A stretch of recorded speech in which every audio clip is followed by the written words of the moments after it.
My life has been a roller coaster from birth. You may think that my story is unrealistic, but everything I'm about to tell you is true. When I was about 5 months old, an old man, Mr. O'Sullivan, found me on his porch when he was going outside to feed his cat. I was in a cardboard box wrapped in a blanket. I wasn't crying or anything, just looking around. Before I tell you what happened next, please like the video and subscribe to the channel. Don't forget to hit that notification bell if you never want to miss out on another great story. Thanks, you're the best. You might be thinking that he called the police immediately and tried to get rid of me as soon as possible, but he didn't do that. He decided that he'd try to take care of me himself, and whenever anyone asked, he told them that I was his granddaughter. He named me Julia, after his long-lost wife. As I grew up, he told me lots of interesting stories about his hometown in Ireland. I went to bed dreaming about leprechauns, fairies, and all the cool mythical creatures I was convinced lived there.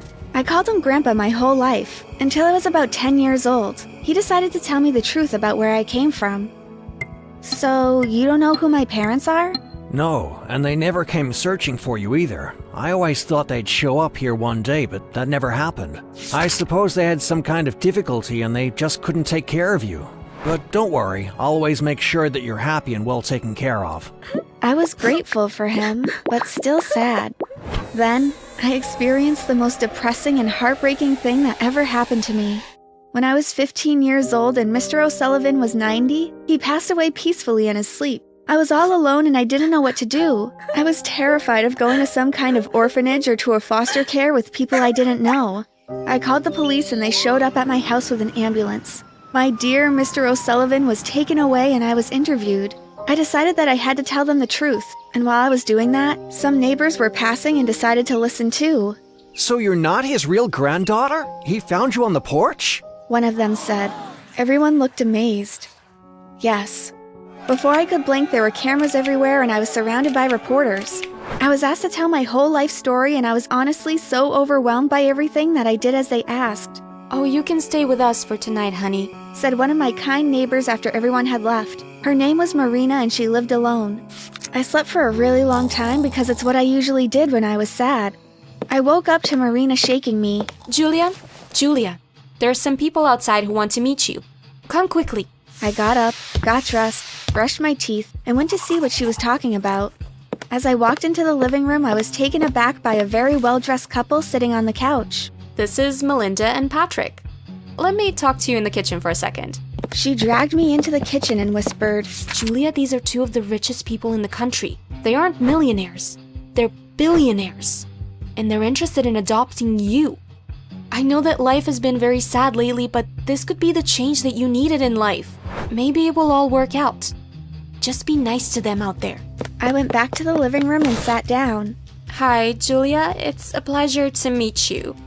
We heard about your story on the news and we found it very, touching. We came here today to express our interest in adopting you. Well, that's if you'd like us to." Well, I suppose I have nowhere else to go anyway. Thank you. Great, we'll get the papers signed this afternoon. Will you be ready to leave tomorrow morning? Patrick said. Yes, I will be. Thanks again. I spent the rest of the day back in Mr. O'Sullivan's house packing a few of my favorite things into suitcases. He had left the house to me, but I wouldn't be able to fully inherit it until I was 18. I asked Marina to keep an eye on it. The next day, I was ready to leave. They didn't pick me up. Instead, they sent one of their drivers. He drove a very expensive-looking car, although I don't know the brand because I know nothing about cars. We drove for about 2 hours, and when we got to the house, I felt like I was in some awkward kind of dream. This isn't a house. This is a palace. Well, yeah, it's pretty huge. I'll take your things inside. I felt like it would take an entire day to walk around the building. When I walked through the door, it was too much to take in. Everything looked super expensive. I felt like I was too unimportant to be there.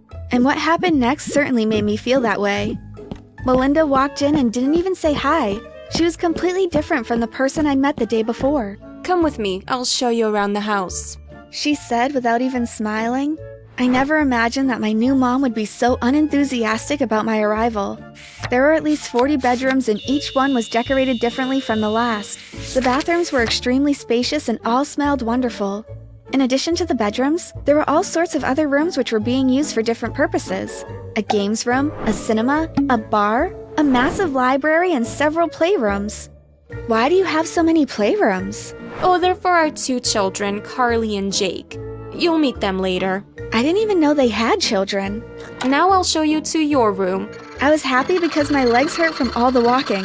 I started to feel a bit of excitement imagining what my luxurious bedroom in this massive house would look like. But I was taken to the basement. I thought you said you were taking me to my room. Don't be rude, you're an orphan. Be grateful for what you receive.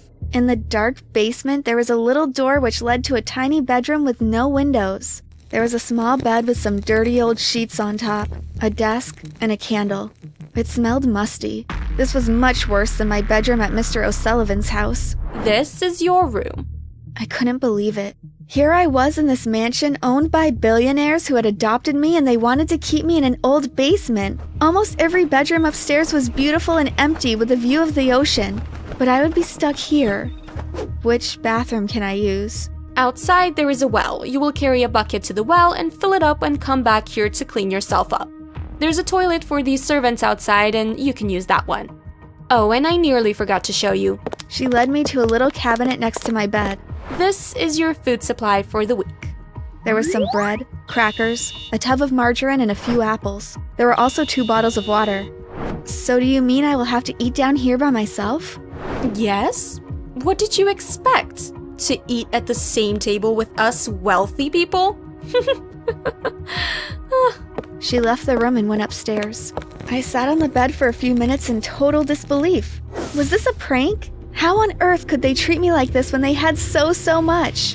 The next few days were probably the worst of my life. I really missed Mr. O'Sullivan, and the way I was treated did nothing to help the situation. I was really hungry, and I hated life in that basement. Everyone in the house ignored me, even the servants. Sometimes Patrick seemed to feel sorry for me.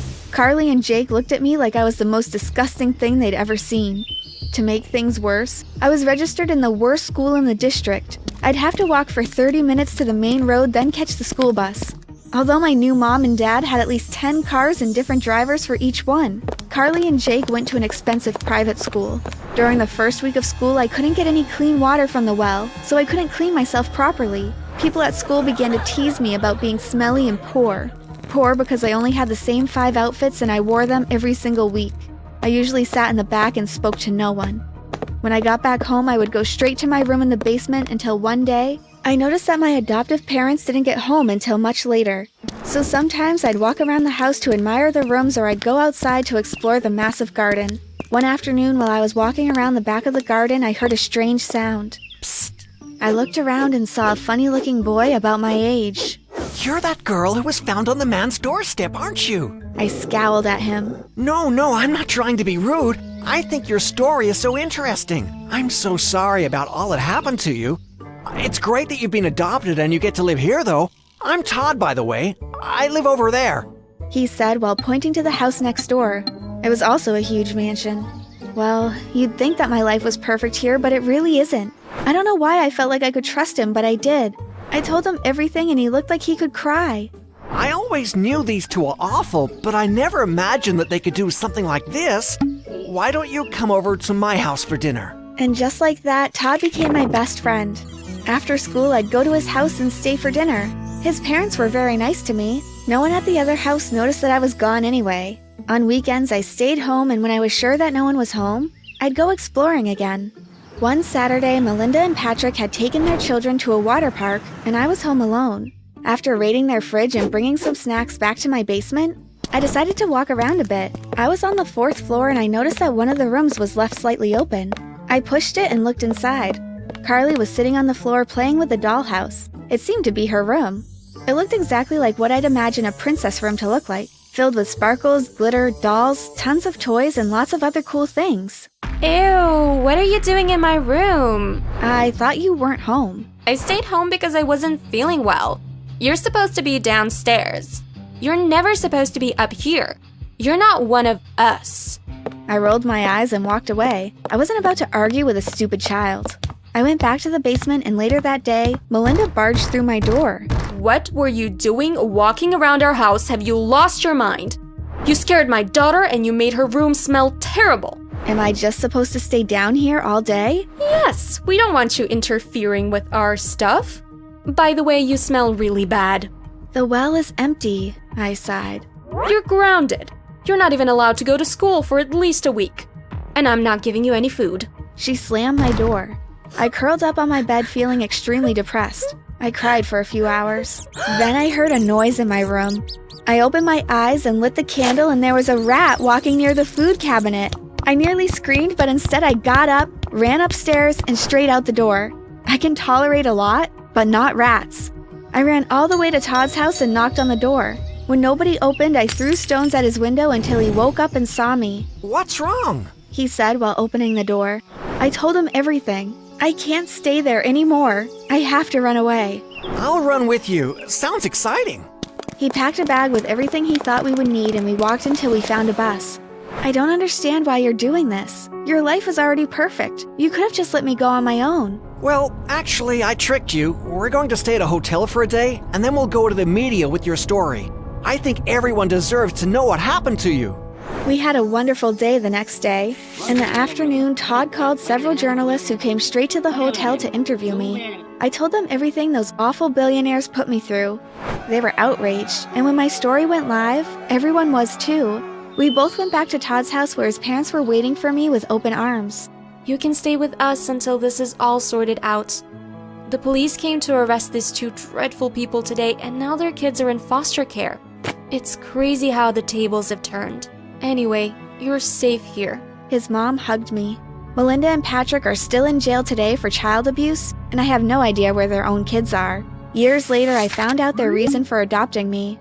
Before I was born, Patrick had an affair with his secretary and had a daughter that looked just like me. Melinda wouldn't allow him to be a part of her life, and he was only sent pictures once in a while.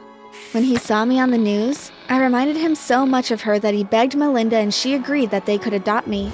But I still reminded her of her husband's unfaithfulness, which is why she treated me so horribly. Patrick wasn't strong enough to tell her to stop because he still felt a lot of guilt. None of this made any sense to me, but life is like that sometimes.